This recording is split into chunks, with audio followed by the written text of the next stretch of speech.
merci, Suzy. C'est effectivement ce que... Pardon.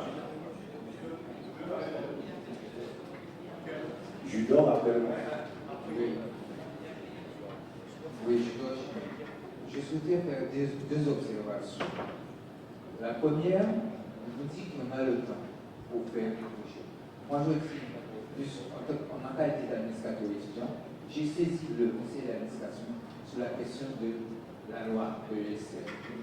Peut-être que certains d'entre vous ne le savent pas. J'ai à plusieurs reprises alerté le conseil d'administration là-dessus, notamment le 30 avril.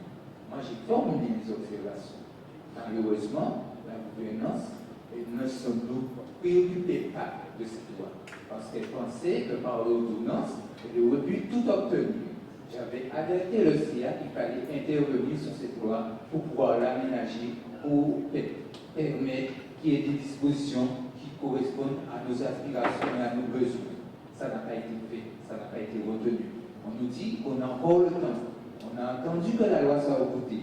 On a attendu la réaction de la ministre. Et maintenant, on est là où on est. On a par ailleurs, deuxième observation, on nous a ressuscité un bureau de l'université. On nous a dit, mais tenez, voici le cas, vous devez parler que de l'unité et rien d'autre. Et bien, résultat de la bourse, on est dans la crise actuelle, puisqu'on nous a dit que les bipôles ou les biobipôles, dans le cadre de l'ordonnance, il faut parler que de l'unité de l'université, il faut parler de rien d'autre. Vous avez le droit de parler que de ce cadrage-là. Eh bien, on est dans la crise actuelle. Maintenant, on nous dit, il faut attendre. Combien de temps encore on va attendre? Jusqu'à quand? Qu'est-ce qu'on attend? Quand allons-nous passer à l'action? Quand allons-nous décider de faire des projets? Quand? Voilà ma question. Oui, Thomas.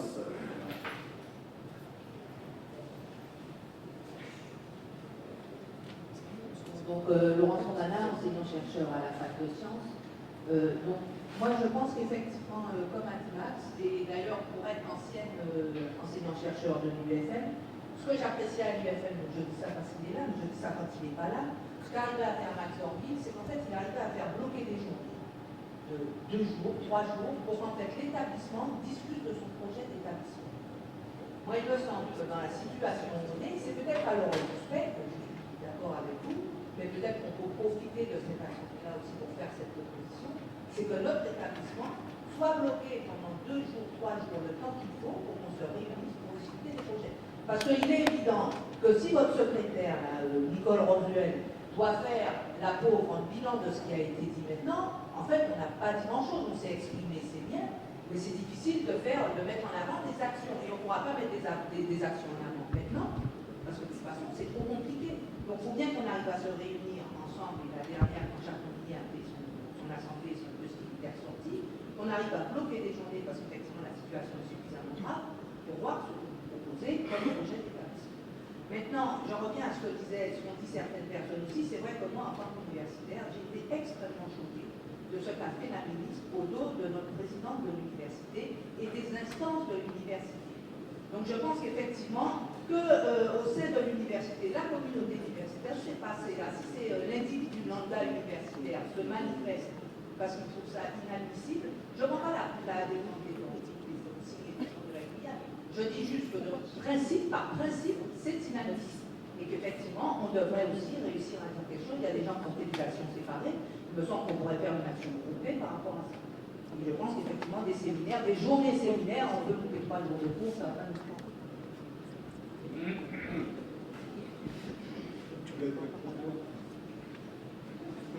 Je pense que, effectivement, ce n'est peut-être pas le rôle du SPEC de faire le travail de la gouvernance actuelle de l'université, mais les syndicats, quelque sorte, de Guadeloupe en particulier, devraient avoir une démarche vis-à-vis de cette section de la présidence pour qu'elle impulse, qu'elle fasse ce travail, qu'elle lance ce travail de réflexion au niveau et de la Guadeloupe et des différents pôles. Je pense qu'effectivement, il y a pour la proposition qu'elle a faite de jouer. Revenez, c'est pas à nous de faire les propositions. Non, Je l'ai bien dit. On est en train de les noter là. Je l'ai bien dit. Je fais une proposition, moi personnellement, en dehors de vos votes. Non, s'il vous plaît, Georges. Non, ce que je voulais juste rajouter, c'est que la proposition, elle ne s'arrête pas à... Il y aura des ateliers, mais moi, ce que je propose, et je pense que c'est ce qui peut marcher, c'est qu'en fait, on bloque. C'est des jours chauffés, on parle, qui n'ont rien. En fait, les gens ne travaillent pas. L'université est bloquée pour réfléchir sur cette problématique. Et c'est pas entre midi et deux, avant mon cours ou un truc comme ça, que je vais réfléchir sur l'avenir de l'université. Quand tu parles de bloquer, ça signifie que c'est pas une journée de congé. Mais moi, je pense que ça finit après. Merci camarades de la CGT.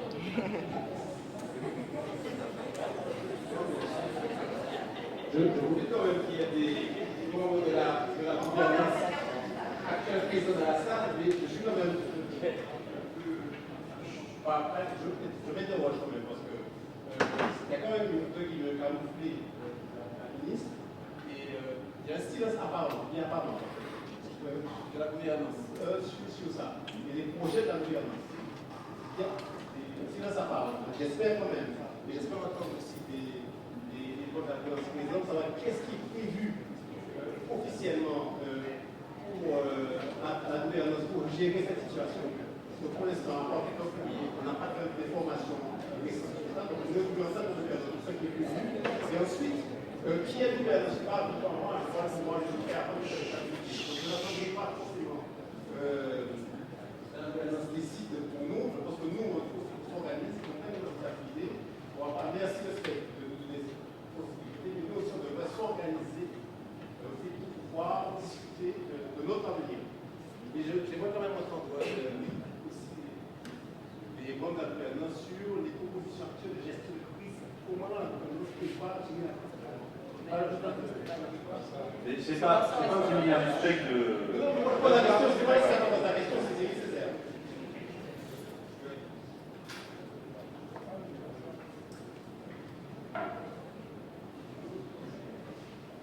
Je ne pourrais pas question exécutée, puisque la question, ta question était préalable, était venue avant, je vais parler avant. Donc ça m'arrive pas. Donc, mais je crois qu'il y a deux choses importantes. Moi, je suis historien. Donc j'aime bien après faire la chronologie de ce qui se passe.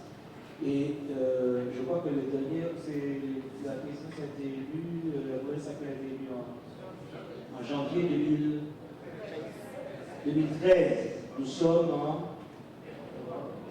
novembre, il n'y a pas un an. Et aussi, je me souviens pour qu'on le sache un peu tout ce que l'université des Antilles a passé pendant ces derniers mois. Et les questions budgétaires, les questions de ceci, les questions de cela. J'étais membre du CA, c'est pour la première fois de ma vie, je n'ai jamais vu des choses aussi lourdes. On tient de l'administration française vraiment de ce niveau-là. Donc je peux dire par là qu'il y a plusieurs types de problématiques qui sont différentes. Et c'est aussi un petit peu le fait de la crise actuelle. Il y a des problèmes très anciens et très structurels. Des problèmes très anciens et très structurels qu'on a des difficultés à régler. Il y a des problèmes de conjoncture qui sont venus se poser, et il y a des problèmes d'avenir. Et notre fonction, ce n'est pas d'être administrateur, ma fonction c'est d'être enseignant-chercheur. En fonction. Et nous avons aussi à faire ça. Donc, le problème, la question qui se pose, non, je peux le dire, je réponds au problème posé tout à l'heure. La question qui se pose, à mon avis, c'est réellement une maîtrise de calendrier à notre niveau à tous, des formes à adopter pour pouvoir poursuivre une réflexion permanente sur l'université. Il y a des réflexions qui sont purement administratives. Il y a des réflexions qui sont politiques de fond. Alors, c'est vrai, par exemple, je reconnais, le spectre d'alerter la communauté sur des réflexions de fond, qui étaient en train de commencer d'ailleurs. Je crois que le VP Paul a pris des initiatives pour nommer les commissions civile. Donc, le VP Paul, par exemple, je vois, a pris des initiatives pour rassembler des commissions de réflexion là-dessus. C'était en train. Je ne sais pas où ça. C'est en train, n'est-ce pas? C'est en cours. Donc, il y a des choses qui sont en cours. Et puis, il y a des accélérations qui sont. Donc, j'aurais aimé qu'on ne se fustige pas trop et qu'on comprenne ces questions-là. Donc on ne se fustige pas, on s'auto-fustige. Et l'intervention de Didier.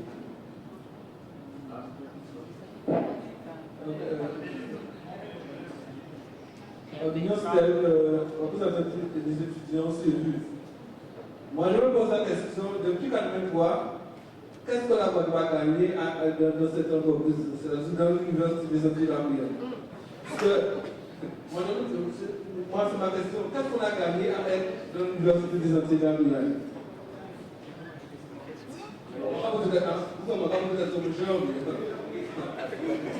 Donc on a bien entendu. Moi j'ai demandé, qu'est-ce qu'on a gagné dans cette entreprise 4 fois?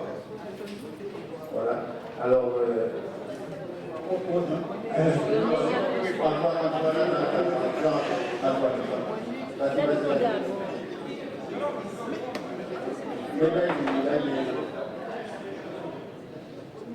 Bon, ben, voilà, en fait, je ne souhaitais pas, en fait, la perception que j'ai, c'est une cristallisation, mais bon, bref, je vais répondre pour ces quelques points de gouvernance, puisque je ne souhaitais pas que le débat soit, comme je l'ai dit tout à l'heure, axé sur la gouvernance, mais je conçois que c'est la première fois que nous discutons ensemble et que nous avons la possibilité tout un chacun de s'exprimer et il y a des questions qui me paraissent légitimes. Donc, j'y réponds. Alors, je pense que dans la conception des choses, il y a une différence entre une attente et d'une action présidentielle, de gouvernance, et en même temps d'action de décentralisation et de déconcentration. La première chose qui a été faite concernant la possibilité d'une discussion de nouveaux projets dans un cadre qui a été donné, qui était le cadre de l'ordonnance, c'est une discussion qu'on a souhaitée dans chacun des pôles. Et donc, on ne peut pas, d'un côté, nous dire qu'est-ce qui a été fait, peut-être que ce n'est pas connu, mais nous avons demandé à chacun des vice-présidents, après un passage au conseil d'administration, en expliquant notre démarche, alors soit qu'il n'y ait pas, et là je parle sur le contrôle, je ne suis pas membre du conseil d'administration, des administrateurs qui sont présents parmi nous, il n'y ait pas cette communication suffisante dans le pôle, mais c'est là qu'on commence vraiment cet acte de déconcentration et de décentralisation. Et là, M. Max Beauchamp l'a dit tout à l'heure, ben, c'est clair, c'est une discussion qui est une discussion polaire qui va s'organiser par l'intermédiaire d'un vice-président de pôle. Et donc par un comité. S'il vous plaît, M. Bernard, j'entends bien vos non, mais vous me laissez terminer. je fais une modération supérieure. Modération supérieure. C'est-à-dire que, non, vis-à-vis d'un représentant de la gouvernance et d'un administrateur dans un conseil central, réglez vos affaires dans les conseils centraux. Alors, je ne sais pas. Merci bien. Je ne sais plus qu'est-ce qu'il faut dire parce que je ne comprends pas. Je ne sais plus qu'est-ce qu'il faut dire. Je parle à la communauté de notre mode de fonctionnement. Je n'accuse aucun administrateur et je ne pense pas que les administrateurs soient accusés ici. Alors, soit on nous demande de parler, de communiquer à l'ensemble de la communauté, ou soit on ne vient pas. Donc, il faut être clair sur ça. Bon. Alors, maintenant, il y a eu donc cette possibilité de déconcentration et de décentralisation en demandant à chacun des vice-présidents de pôle d'organiser la réflexion et de discuter sur ce point-là. Ça a été fait au conseil d'administration, il y a eu un courrier à ce niveau au vice-président de pôle. C'est à eux. Oui, mais j'explique d'abord. Il faut distinguer le processus. On me parle d'un processus. Pour l'instant, je le décline. Maintenant, si l'impact, ça n'a pas impacté, ça c'est un autre problème. Vous me parliez d'un processus, il y a des porteurs, il y a des gens qui mettent en place ce processus-là, qui appartiennent à la gouvernance et qui le mettent en place. C'est la question qui m'a été posée, j'y réponds. Voilà. Maintenant, si vous me dites, la communauté, le retour que j'ai, c'est qu'il n'y a pas suffisamment de concertation, il n'y a pas suffisamment de discussion, ou elle n'est pas suffisamment organisée, je l'entends bien. J'ai simplement décliné le processus que nous avons mis en place. Voilà, c'est d'autres, je ne veux pas rentrer dans les chamailleries ou les cancans, je dis simplement quel est le processus que nous avons envisagé et comment nous l'avons décliné. C'est tout. Donc, ça a été fait en septembre. C'est encore dommage, le vice-président de Paul n'y est pas. Il aurait pu expliquer ce qui a été fait, comment les discussions se sont faites à l'intérieur du conseil consultatif de Paul, et qu'est-ce qui est prévu. Si le cadre de l'ordonnance, tel que nous l'avions fait auparavant, et je le rappelle, en 2008, dans cette ordonnance où nous avons, n'est-ce pas le conseil d'administration a pu voter cet ensemble qui est pour nous clair, une répartition égalitaire, un traitement équitable, une nouvelle répartition des conseils où chacun des territoires peut trouver de quoi faire, de quoi acter, on est d'accord. Maintenant, on propose un programme, une ordonnance. Si ça ne va pas dans la communauté, ce n'est pas ce qu'il faut, ou s'il y a quelque chose de supplémentaire, ben, je ne peux pas être, comment dire, sourd. D'accord. Alors, ce serait une erreur politique d'être sourd. Si nous allons passer la parole à Antoine. Voilà, c'était inscrit.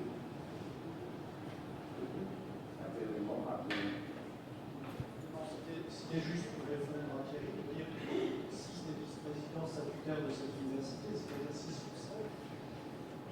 On comprend que René Dorville n'est pas venu signer parce qu'il était jugé parti, ont effectivement fait part à la communauté de leur projet d'envoyer une disposition concernant les méthodes qui ont été employées. De ce point de vue-là, il y a bien une réaction de 6 des 7 vice-présidents statutaires.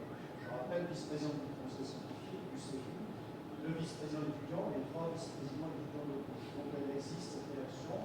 Et si vous voyez la fin de notre problème, nous vous invitons d'ailleurs l'ensemble des élus à nous rejoindre dans cette démarche. Un élu l'a déjà fait, c'est le vice-président du pôle Martinique. D'accord, donc tout au fond, il y a réellement qui a demandé la parole.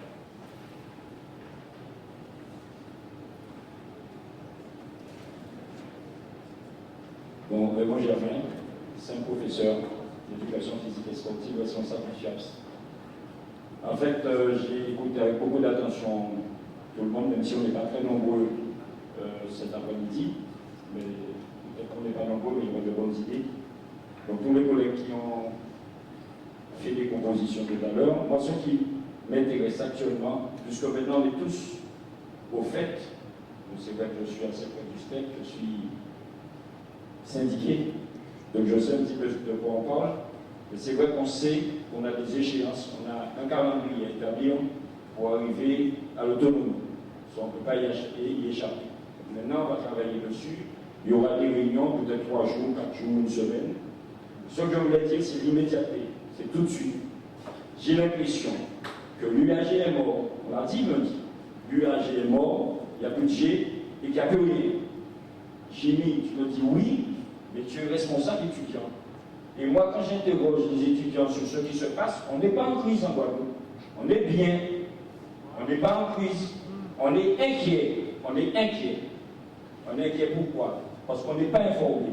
On ne sait pas ce qui se passe. On sait qu'il y a la grève en Guyane et on sait qu'il y a une mobilisation en Martinique. Mais ici, nous avons un coup, nous avons rêvé, nous avons manger, nous avons sport en nous. Et c'est bon. Je pense aussi que les étudiants, vous êtes au centre là maintenant. Il faudrait que vous vous réunissiez, vous êtes élus, que vous passiez l'information aux étudiants sur ce qui se passe. Parce que ce n'est pas à moi de faire passer l'info aussi, même si on a un rôle syndical, il faut que vous êtes élus, il faut commencer à convoquer les étudiants, à prendre des demi-journées, à leur expliquer ce qui se passe et où on va. Et là, ils ne seront pas inquiets, ils pourront passer leur examen en toute tranquillité. Moi, c'est ce qui m'inquiète actuellement.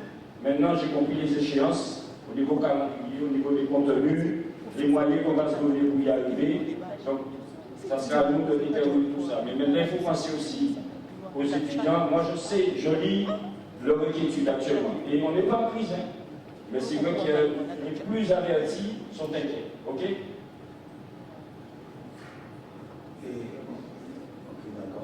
Oui, j'ai quand même rajouté qu'il y en a qui ne sont pas inquiets du tout, tellement ils ne sont pas formés. Donc, il faut poser la question, qu'est-ce qui est essentiel dans ce débat? Donc, les étudiants ont une grande part, un grand rôle à jouer dedans, effectivement, je suis d'accord avec ça. Ça nous, effectivement, l'avenir. Alors, peut-être que nous ne sommes pas au centre du débat actuellement, du fait de, alors parfois de mauvaises informations, de désinformation et d'un excédent d'information aussi. Donc voilà, donc on a aussi nos études, effectivement il y a ça, hein, donc on a nos études, on doit nous concentrer là-dessus avant tout, c'est vrai. Mais l'avenir de l'université, on ne peut y échapper puisque nous faisons nos études au Pôle Guadeloupe, donc il y aura forcément un impact, enfin, on est concerné, voilà, on est concerné. D'accord, donc si d'autres étudiants veulent s'imprimer, ce serait intéressant de et donc Roland Thésaurus aussi, qui est ancien président de l'université, à l'occasion peut-être on aurait ton point de vue. Oui.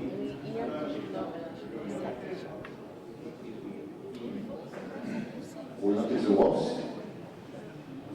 j'ai été président de l'université de 1977 à 1982, pendant 5 ans. Et je suis très étonné de la question d'un jeune étudiant qui se pose la question suivante. Quel est l'intérêt des Guadeloupéens à participer à l'Université des Antilles Guyanes? Alors ça m'interpelle parce que dans les années 1950-1960, nous étions condamnés à partir en France. On allait à Bordeaux, à Toulouse, à Montpellier, à Paris, etc. Et il a fallu mener une vraie bataille pour construire l'Université des Antilles Guyanes.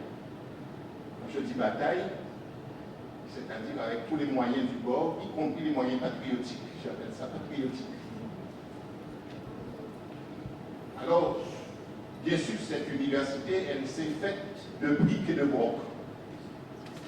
C'est une création de Guadeloupéens, une création de Martiniquais, une création de Guyanais.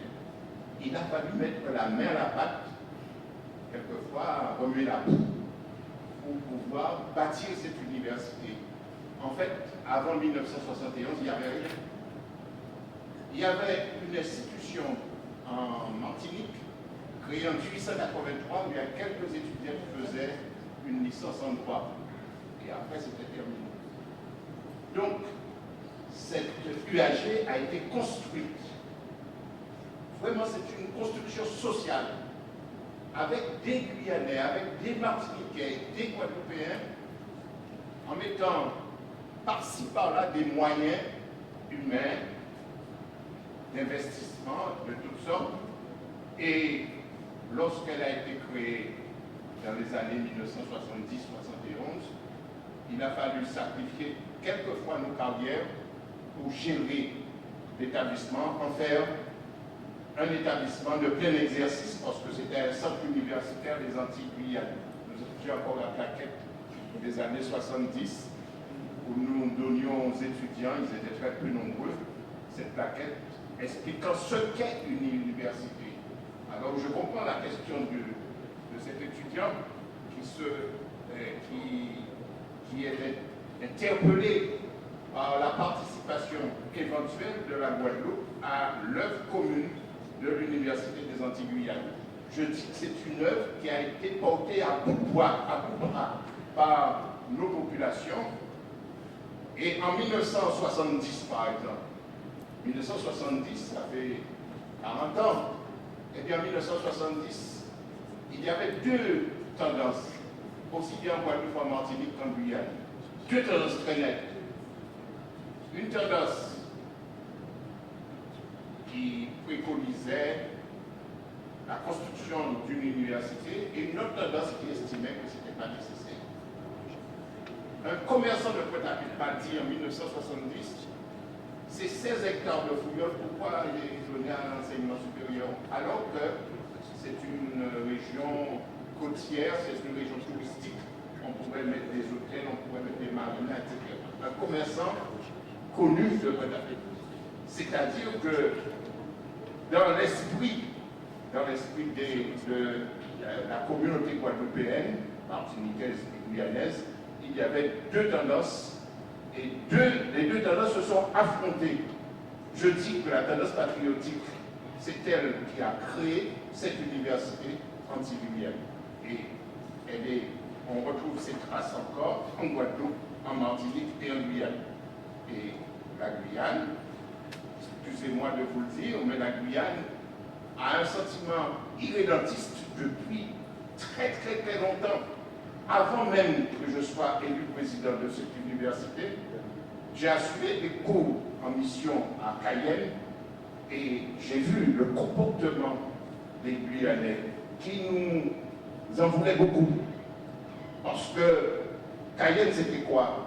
La Guyane, c'était quoi? 36 mètres carrés qu'on louait à quelqu'un dans un calta de Cayenne.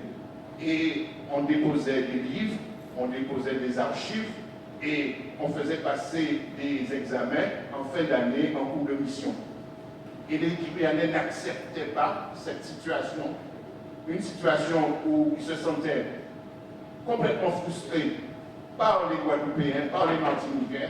Et il y a cette idée qui revient encore tous ces jours-ci avec la grève, avec le mouvement général, et c'est partagé par tous les Guyanais.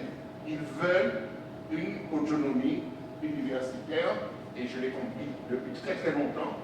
Par contre, il y avait des problèmes qui n'étaient pas des problèmes universitaires, il y avait des problèmes, disons, politiques. Et ces problèmes politiques sont en train de se régler au niveau du ministère, au niveau des centres d'intérêt, des centres d'influence, etc.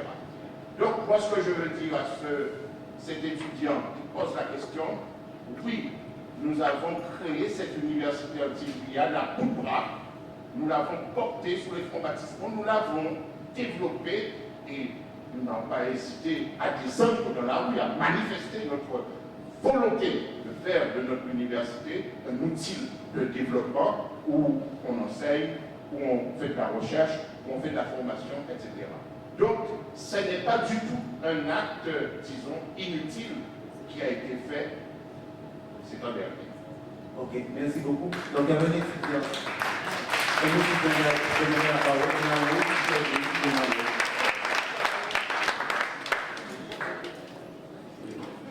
Après Sora Junior. Oui, donc c'était pour réagir suite à l'intervention de Germain. En effet, nous, étudiants, on se pose la question à savoir quel est le réel impact qu'aura cet éclatement sur nous vis-à-vis de nos études à court terme, à moyen terme et à long terme, puisque bon, peut-être que demain nous serons amenés à être comme vous, maître de conférence ou administratif au sein de l'UAG.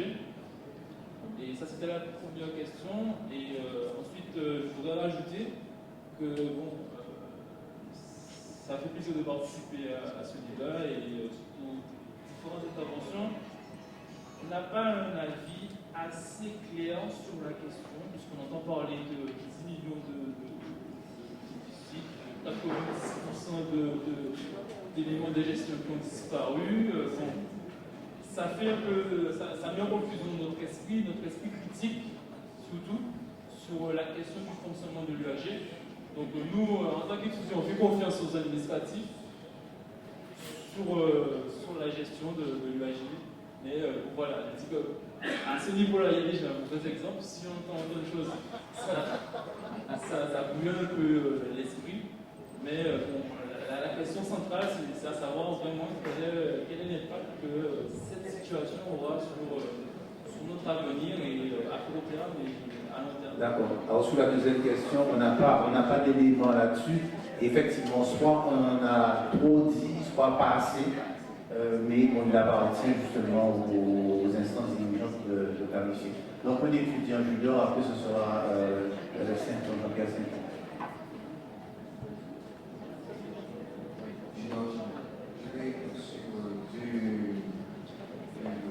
Sur la question de M. Germain, sur l'interrogation du participation. Alors, sur la question de M. Germain, je tiens à dire que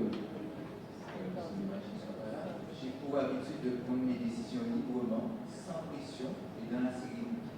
C'est la raison pour laquelle, effectivement, il y aura prochainement une assemblée générale, je ne vais pas dire la date. Les condisciples étudiants ont aussi parlé d'une convocation. Il nous appartiendra à tous d'être présents à cette assemblée générale. C'est déjà un cabinet. Deuxième point concernant la formation. Est-ce qu'on va pouvoir suivre une formation convenablement?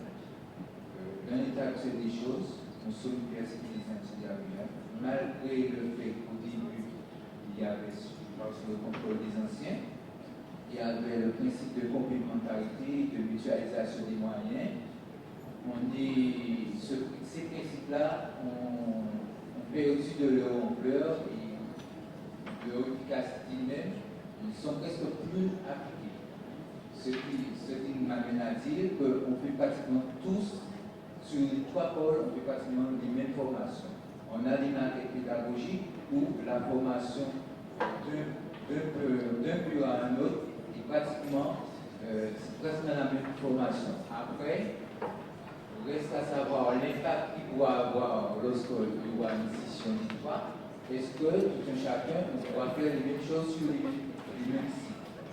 Le problème se pose, c'est que lorsque vous avez besoin d'aller dans une université en métropole, il n'y a aucune difficulté d'y accéder, dans la mesure où il n'y a pas la filière à l'UAG. Donc je pense qu'on va se trouver dans un système un peu comme ça. S'il y a sur un site universitaire, il y a une inexistence de filière, on pourrait librement aller dans un autre site universitaire. Donc là, pour moi, la question ne se pose pas. La question se pose au niveau des moyens administratifs et les moyens en termes d'enseignants-chercheurs. C'est là où il y aura des difficultés. Donc, je pense que pour la formation, vous n'avez pas d'écriture, ne vous laissez pas conjurer l'esprit par des personnes qui viennent vous dire qu'on ne va pas pouvoir assumer vos formations, toutes sortes de détoxication.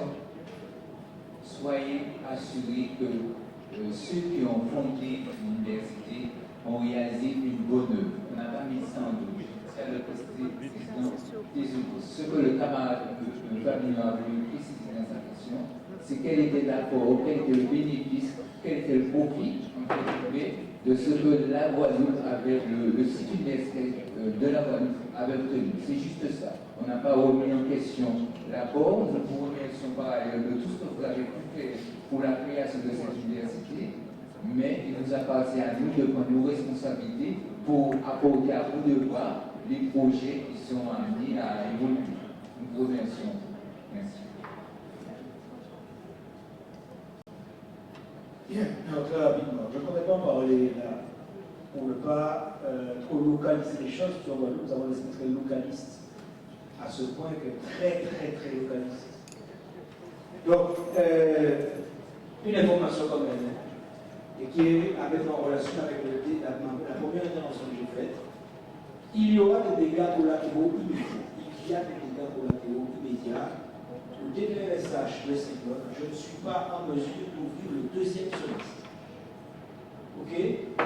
Je ne suis pas en mesure d'ouvrir le deuxième semestre. Pourquoi? Parce qu'il n'y a pas d'enseignant-chercheur et que ça fait 3 ans que je pose ces problèmes. Successivement, 3 ans que je pose ces problèmes-là aux différentes successions. Et également aux différents collègues de la Guadeloupe. Et lorsque nous pensons, nous projetons dans une université de Guadeloupe, il faut commencer par avoir une vision Guadeloupe. Le problème va se poser au DPSH campus de Cyclone à partir où elle va se poser, c'est-à-dire impossibilité de le deuxième semestre à partir de janvier.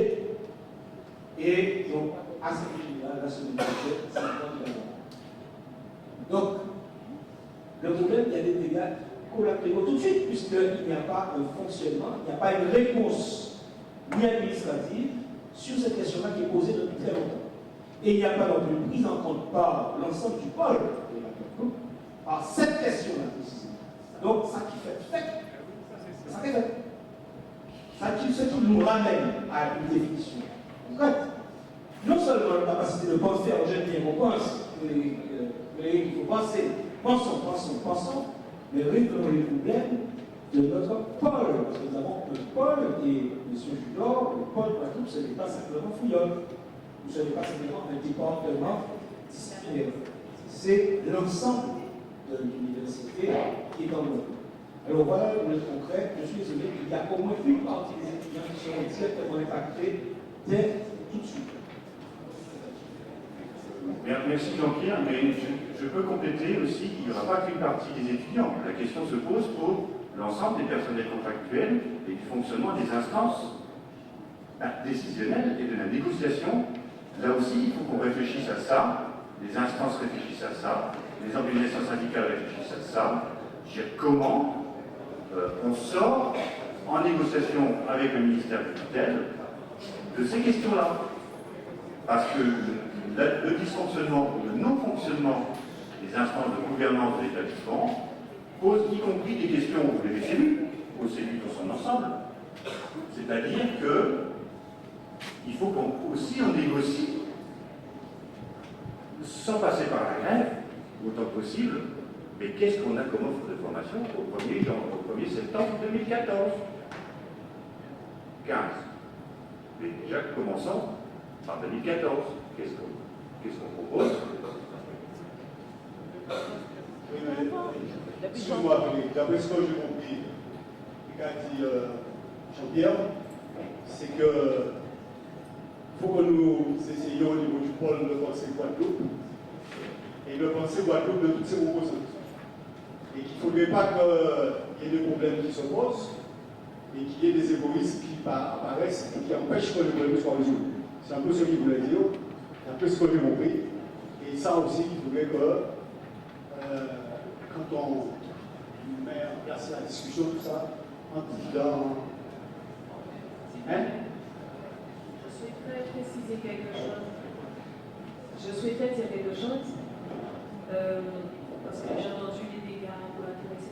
Mais je vous dis à chaque fois, mais les dégâts collatéraux, ce que je voudrais, je n'ai pas de réponse, hein, mais quand même, parce que je suis allée assiéger notamment une société, j'ai remarqué qu'il y avait des problèmes de pouvoir convoquer des instances, organiser des réunions très importantes, et ceci avant les événements de la Guyane. Donc moi, j'avoue que la question que je me pose et qui alimente tout le débat et toute la discussion et tout le questionnement de notre position maintenant, c'est de savoir, sachant toutes les échéances, sachant un contexte qui était déjà difficile avec des choses importantes, sachant qu'en plus vient s'ajouter cette crise qui cristallise et qui aggrave. Qu'est-ce qui explique en fin de compte que les instances qui devraient fonctionner n'ont pas fonctionné et n'ont toujours pas réussi à convoquer? Maintenant, vient s'ajouter la crise, ce qui fait qu'on ne peut pas convoquer avec comment vous l'avez dénoncé à un moment. Comme les collègues de Guyane sont en grève, on ne peut pas convoquer au moins une réunion cette journée de cette société qui a déjà été reportée 2 fois. Mais ce que je voudrais préciser, c'est qu'en fin de compte, ces reports ne sont pas du fait, ou ces retards ne sont pas du fait de la crise actuelle. Donc il faut qu'on fasse attention à ce que on ne tombe pas dans le panneau, si je puis dire, de dire que tout découle de la crise haïtienne ou de la décision qui a été prise de manière cavalière, certes, depuis pour pouvoir gérer cette crise. Et ça m'amène, excusez-moi, mais ça m'amène, c'est pas je veux m'excuser, mais bon, ça m'amène à essayer de reconstituer, repositionner les choses dans la mesure où, du point de vue de la démarche du SPEG, la question, il y avait une première question qui était, compte tenu des éléments que nous avons amenés sur 3 plans, qui étaient internes au fonctionnement du fait de la structure actuelle, des choix, etc., de l'UAG, du fait de l'actualité de l'ESR, également qui vient s'ajouter et qui oblige, de l'ESR, mais aussi de la loi décentralisée, tout ça, qui oblige de toute manière à se questionner, voire à muter, du fait de la crise là qui fait qu'une gestion qui est imposée impose également une mutation. La question que là on a posée aujourd'hui, on aurait peut-être sans doute posé sous une autre forme avant, si on avait plusieurs réunions avant, c'est ici en Guadeloupe, est-ce qu'en fin de compte, nous considérons ici en Guadeloupe, les gens qui sont dans le système universitaire en Guadeloupe, est-ce que nous considérons qu'il y a lieu de considérer, de constater qu'il y a une nécessité à repenser le modèle? D'accord? Bon, mais ça en Guadeloupe.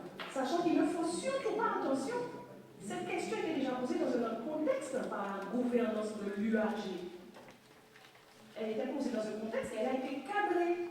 Elle a été cadrée avec, selon moi, un cadre qui, quelque part aussi, tombe en lambeau du fait de l'actualité. puisqu'elle a été cadrée, posée dans un contexte qui était de dire attention, en conservant ou toujours en considérant l'unité de l'université. Nous avons tous vu passer les mails pour demander aux pôles, etc., de travailler. D'accord? Mais là, c'était dans un contexte qui est un contexte qui a déjà changé du fait de la crise de la guerre et du fait de l'intervention ministérielle avec la forme qu'elle a. Mais déjà en Guadeloupe, au niveau de la communauté universitaire de Guadeloupe, qui existe, qu'elle soit rattachée au pôle Guadeloupe ou pas, mais qui existe, c'est un fait. Cette question-là, il faut qu'on arrive à y répondre. Est-ce que nous constatons qu'il y a nécessité, en fait, de repenser le modèle? Et si, sur cette question, si nous sommes capables de répondre oui ou non, pardonnez-moi, en dehors de tous ces éléments qu'on a amenés dans la discuter, à ce moment-là, il va falloir qu'on pose une deuxième question, c'est, d'après moi, qu'est-ce que nous, au niveau de la communauté universitaire de Guadeloupe, nous sommes en capacité de proposer pour mettre en place, mettre en œuvre l'action pour pouvoir repenser ou proposer des choses. Après que ces choses, c'est sûr, elles vont être proposées aux différentes entités existantes ou pouvant être des interlocuteurs. Peut-être que je me trompe, hein, mais du point de vue du SPEC, c'est ce qui ressort. Donc les instances pouvant être interlocuteurs, et là, pas du SPEC. Le SPEC a déjà fait ses propositions en tant que SPEC. À l'époque, aux autorités, en fin de compte, qui faisaient foi et qui, depuis, pour nous, sont en train de chancer. Nous ne savons pas exactement ce qu'il en reste. Donc c'est pour ça que nous sommes là aujourd'hui, pour transposer ou amener la communauté à poser cette même question, et ensuite à dire, du point de vue des instances, est-ce qu'il conviendra de, si nous disons qu'il faut faire quelque chose que nous proposons, ce que nous proposons, est-ce que nous le proposons uniquement à l'instance que nous reconnaissons comme étant la seule et unique et ayant autorité A, ou est-ce que nous la proposons en parallèle à d'autres instances? En gros, il me semble que ça se résume à ça. Et pour l'instant, moi j'avoue que ce qui m'embête un petit peu, c'est de voir que dans la discussion, qui est certes riche, mais d'après moi, nous glissons doucement vers le fait de se laisser piéger par un contexte qui est assez chargé ou assez cristallisant. Voilà. Alors, une toute dernière intervention d'un étudiant, et ensuite nous allons droit au couture. Ouais, le micro. Le micro. Au micro, là. Rapidement. Oui, c'est bon, je comprends tout ce que vous dites, mais en fait, on ne sait pas où s'engager vraiment, puisqu'on ne sait pas quel schéma serait le mieux pour nous, en fait. Faut-il attendre qu'on nous en donne nous-mêmes? C'est ça la question. D'après moi, c'est le meilleur piège que d'attendre nous en donne.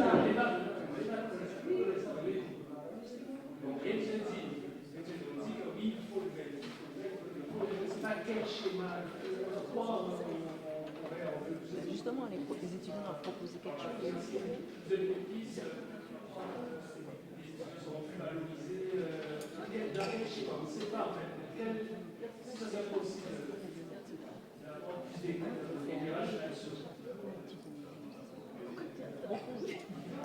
Oui, effectivement, on comprend l'inquiétude, mais nous avons des propositions pour l'organisation syndicale. Mais il faut que, c'est pour ça qu'on fait ce séminaire, qu'on propose un processus de construction, ou en tout cas de discussion sur quel schéma. Et il faut que les étudiants s'y impliquent aussi. Et il faut que les instances les invitent à s'y impliquer aussi. Et qu'ils leur donnent le temps, les moyens aussi, des moyens des journées banalisées. Voilà. Donc, vous voyez bien qu'on est dans une situation où se mêlent, se télescopent des événements extérieurs, des événements intérieurs, et qu'il faut qu'on construise la solution. Parce qu'on ne peut pas résoudre le problème pour tout le monde. À la limite, la solution, c'est que nous devenions la solution à la fois pour les instances, pour les étudiants et pour le gouvernement. Mais il faut qu'on la construise. Bien, alors, je remercie encore tous ceux qui ont fait le déplacement pour ce séminaire. De propositions véritables, moi je n'en ai retenu qu'une, c'est celle de Mme Romana finalement, qui était la plus concrète, il me semble qu'on peut en tout cas la retenir, qui consisterait, puisqu'on parle de projet, puisqu'on parle de construire un projet, puisqu'on sait la nécessité de cette communauté universitaire d'échanger sur son devenir. J'associe d'ailleurs les étudiants à cette réflexion, et je pense qu'il faudrait faire la demande où la gouvernance, d'après ce que j'ai compris, n'est plus là, mais je crois qu'il faudrait vraiment, le terme consacré, c'est banaliser des journées ou des demi-journées. Alors je lance cet appel parce que ce n'est pas au SPEC de faire ça. On a ouvert le débat et on espère que la gouvernance entendra la nécessité pour la communauté universitaire de Guadeloupe de se réunir et de pouvoir mener de vrais échanges en banalisant par exemple une journée sur le campus ou en demandant d'ailleurs à tous les campus d'être là, parce que je sais qu'il y a un campus au DPLSA, je ne crois pas qu'il y ait beaucoup d'étudiants du DPLSA ici présents. Donc il y a un campus aussi à l'UFM, je ne crois pas non plus qu'il y ait beaucoup de personnes de l'UFM présentes. Donc je crois qu'il faut vraiment que le pôle Guadeloupe se prenne en main, et je comprends les inquiétudes de M. Sainton, puisqu'il a effectivement posé le problème au niveau de la Guadeloupe. Donc la répartition, elle était peut-être inéquitable entre la Guadeloupe et la Martinique, mais il y a aussi à revoir les choses peut-être au niveau même du pôle et de la... Voilà, donc voilà un UFR qui aura du mal à fonctionner, donc voilà, ça c'est un dysfonctionnement réel et concret. Peut-être qu'à ce moment-là, les étudiants vont se sentir concernés quand ils ne pourront pour de vrai pas avoir de problème. Donc voilà, je vous remercie d'être venus et j'espère qu'on aura encore d'autres occasions de débattre. Je voudrais juste pas rajouter par rapport à ce que dit Nicole, elle a dit que c'est pas au SPEC de le faire, mais je pense qu'il n'y avait pas que le SPEC ici aujourd'hui, il y avait un certain nombre de personnes de la communauté universitaire. Je pense qu'au titre de cette réunion, on peut, en conclusion à cette réunion, adresser un message à la présidence en disant que ce qui ressort de cette réunion, c'est la nécessité d'une réflexion organisée, mais réellement organisée, sous la gouverne du vice-président du PUR pour l'ensemble de la communauté universitaire du pôle Guadeloupe, et non plus dans un cadre réduit comme celui qui avait été décidé, c'est ce que avait remarqué Céline, non plus dans un cadre réduit, mais simplement une réflexion ouverte sur l'avenir de l'université en Guadeloupe, demandant donc au VPPUR de mettre en place la logistique qu'il faut. Quand je dis la logistique, ça veut dire effectivement des journées chômées, mais ça veut dire aussi prendre des dispositions pour que les étudiants, les enseignants, les personnels administratifs du DPLSA, du site de Saint-Claude, puissent participer à ces journées de réflexion. Je pense qu'on peut, en tant que conclusion, en termes de conclusion de cette réunion, envoyer ce message à la présidence. Voilà. Oui, ben je pense qu'on est d'accord. Vous illustrer thèse. Merci bien.